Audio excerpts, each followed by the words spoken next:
प्रणाम मित्रों। आज चर्चा करेंगे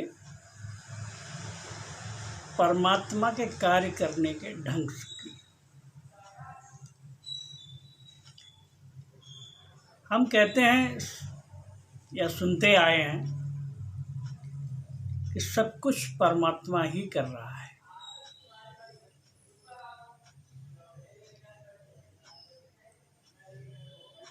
अब ये प्रश्न उठता है कि अगर सब कुछ परमात्मा ही कर रहा है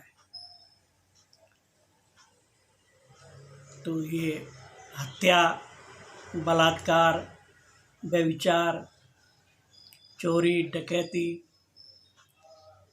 ये सब भी परमात्मा कर रहा है।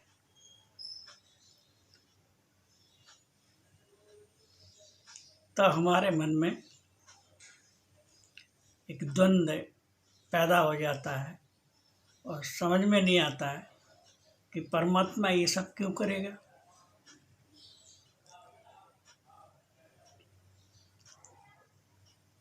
तो इसको समझाने के लिए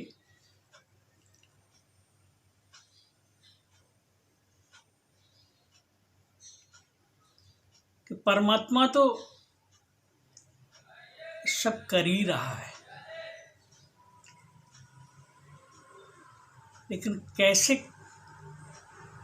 हम ये कहेंगे कि ये सब हम कर रहे हैं, गलत काम हम कर रहे हैं। परमात्मा गलत काम नहीं कराता है, परमात्मा तो सही कराता है, गलत काम हम करते हैं। तो फिर ये दूसरी प्रश्न फिर वहीं जाके खड़ा होता है, इसका मतलब परमात्मा सब कुछ नहीं कर रहा। तो इसको ठीक से क्लियर करने के लिए आपको एक उदाहरण देता हूँ तो समझ में आ जाएगा कि जैसे हमारे घर में बिजली आती है, उस बिजली से बल्ब में जाती है तो रोशनी करती है, पंखे में जाती है तो हवा देती है, हीटर में जाती है तो गर्मी देती है, खाना बनाती है, पकाती है। वही जब टीवी में जाती है तो हमका पिक्चर दिखाती है, मनोरंजन कराती है। बिजली एक ही है, लेकिन अलग अलग उपकरणों में जा कर के वो अलग अलग कार्य कर रही है। इसी तरह से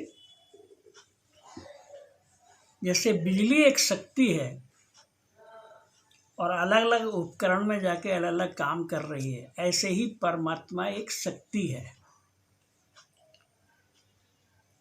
और वो शक्ति अलग अलग तरह के व्यक्तियों में जा कर के अलग अलग कार्य करती है। शक्ति एक ही है, लेकिन वो जो उपकरण है उसके गुण उसमें जब आ जाते, उसमें जब वो शक्ति जाती है तो वो उस तरह की का कार्य करती है।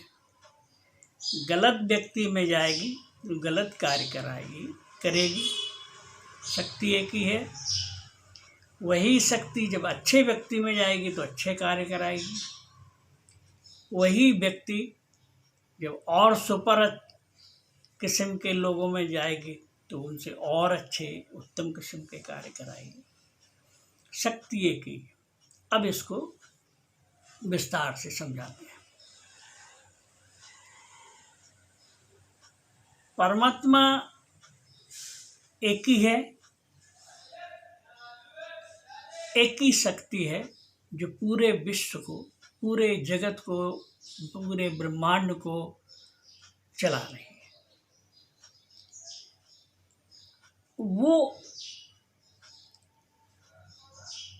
तीन में जाके विभक्त हो जाती है। वो एक शक्ति तीन फॉर्म में डिवाइडेड हो जाती है।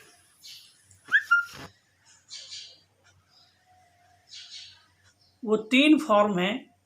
उन्हीं तीन फॉर्म को हमारे हिंदू धर्म में ब्रह्मा, विष्णु और महेश कहा गया है। ये 3 फॉर्म हैं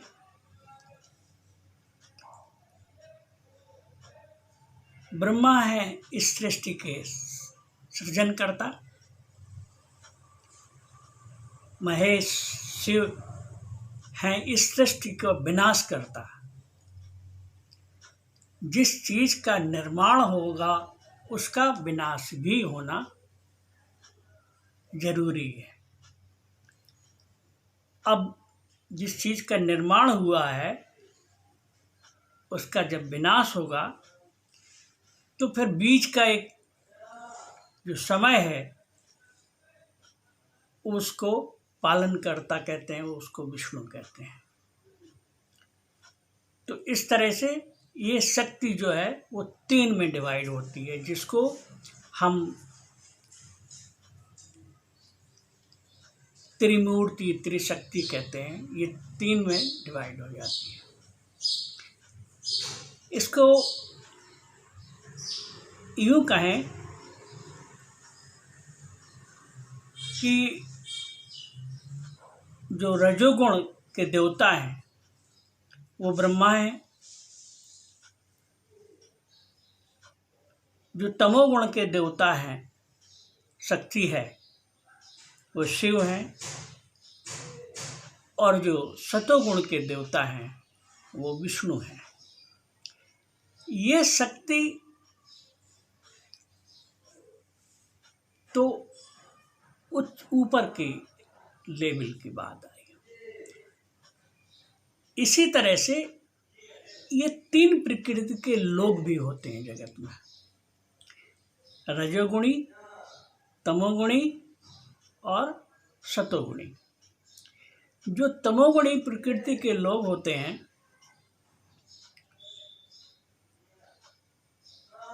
उनमें तम मतलब अंधकार की मात्रा ज़्यादा होती है, आलसी होते हैं, उनमें ऊर्जा की मात्रा बहुत ना के बराबर होती है, इसलिए वो अकर्मण्य भी होते हैं। शक्ति ज़्यादा ना होने की वजह से पड़े रहते हैं, या जो कार्य करते हैं वो जो उनके कार्य हैं वो निम्न प्रवृत्ति के हो जाते हैं। क्योंकि शक्ति है नहीं तो उसको पाने की ज़्यादा कोशिश भी नहीं करते हैं। अकर्मण्य किस्म के लोग होते हैं, लेकिन पाना भी है तो फिर वो गलत रास्तों पे चुन लेते हैं और गलत रास्तों की तरफ चले जाते हैं। उससे वो अपनी इंद्रियों की, अपनी वासनाओं की पूर्ति करने की कोशिश करते हैं।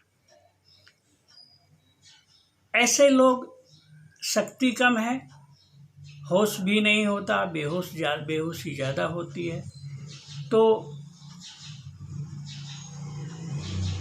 इंद्रियों के वशीभूत होकर के इंद्रियां उनसे वो गलत कार्य करा लेती हैं। इसी कारण से उन्हें पता भी नहीं होता है, बेहोशी में जाने अनजाने इंद्रियां उनके से कार्य कर लेती हैं।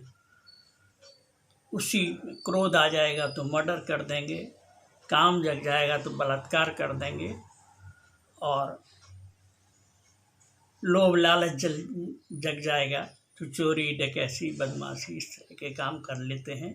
इस तरह के तमोगुणी जो लोग हैं वो निम्न कार्यों में व्यस्त रहते हैं, वो निम्न कार्य करते हैं। शक्ति एक ही है परमात्मा की, लेकिन तमोगुणी व्यक्ति से इस तरह के कार्य हो जाते हैं। दूसरे वे लोग हैं जो रजोगुण प्रकृति के हैं, इनके पास तमोगुणी व्यक्तियों से शक्ति तो ज़्यादा होती है, उस शक्ति की वजह से ये लोग चुपचाप नहीं बैठ जाते हैं, ये कुछ ना कुछ करते रहेंगे। महत्वाकांक्षी होते हैं, कुछ पाना है, कुछ करके दिखाना है, धन पद प्रतिष्ठा सब पाने के लिए दौड़ में लगे रहते हैं। तो ये कभी शांत नहीं बैठ पाते हैं, ये कुछ ना कुछ करते ही रहेंगे। ऐसे लोग ही ज़्यादातर आपको समाज में दिखेंगे। ऐसे लोग प्रगति भी करते हैं, ऐसे लोग पा भी लेते हैं जो पाना चाहते हैं, लेकिन इनकी में होश थोड़ा सा ज़्यादा होता है, तमोगुणी से ज़्यादा होता है। इसलिए ये गलत कार्य तो करते हैं, लेकिन गलत कार्य में पकड़े ना जाएं ऐसी कोशिश भी करते रहते हैं। गलत कार्य करेंगे, लेकिन एक सीमा, एक दायरे तक गलत कार्य करेंगे। सरकार की चोरी करेंगे, सरकार के टैक्सों की चोरी करेंगे, धन कमाएंगे लेकिन पकड़े ना जाएं। हर काम करेंगे लेकिन ये बचते हुए करते हैं। ऐसे रजोगुणी प्रकृति के लोग चुपचाप बैठ नहीं पाते हैं, कुछ ना कुछ करते ही रहते हैं। तो उनसे इस तरीके के कार्य होते हैं। तीसरे वो लोग हैं जो सतोगुणी किस्म के हैं। ऐसे लोग बहुत उच्च स्तरीय बुद्धि के लोग होते हैं। तो लोग ये समाज के क्या कहेंगे हम, निचोड़ होते हैं, बौद्धिक किस्म के लोग होते हैं। तो ये लोग ऊंचे ऊंचे साहित्यों को पढ़ने वाले, ऊंचे ऊंचे ग्रंथों को का अनुगमन करने वाले, अपनी प्रतिष्ठा, अपने यश और कीर्ति को बरकरार रखते हुए ये लोग कार्य करते हैं और धर्म ग्रंथ और सत कार्यों में लग करके अपने जीवन को उच्च बनाने की कोशिश करते हैं। इनकी दृष्टि ऊपर उठने की होती है, ऊपर बनने की होती है, लेकिन ये जो मैंने बताया है, ये 3 प्रकृति के व्यक्तियों के लिए बताया। व्यक्ति मीन्स जो शरीर और मन में जी रहे हैं, मनुष्य मीन्स जो मन और शरीर में जी रहे हैं, ये उनके लिए है। यही चीज जब और ऊपर उठ करके जो शरीर और मन के पार चेतना के लेवल पे जब आ जाता है, तो फिर जो तमोगुणी में लोग जो चेतना के तल के लोग होते हैं, वो फिर शिव उपासक हो जाते हैं। वो शिव जी की उपासना करते हैं। उसमें राक्षस, असुर और सुर, देवता दोनों तरह के लोग होते हैं जो तमोगुणी लोग हैं। और जो रजोगुणी प्रकृति के होते हैं, वो जब चेतना के लेवल पे आ जाते हैं तो उनकी चेतना सतोगुण की तरफ बहने लगती। ध्यान रखिए, तमोगुण जब सतोगुण की तरफ बढ़ता है तो शिव उपासक बन जाता है। रजोगुण जब सतोगुण की तरफ बढ़ता है तो विष्णु, कृष्ण, राम, इनके उपासक, बुद्ध, महावीर, इनके उपासक बनता है। और सतोगुणी जो व्यक्ति होते हैं वो बहुत उच्च किस्म के लोग होते हैं।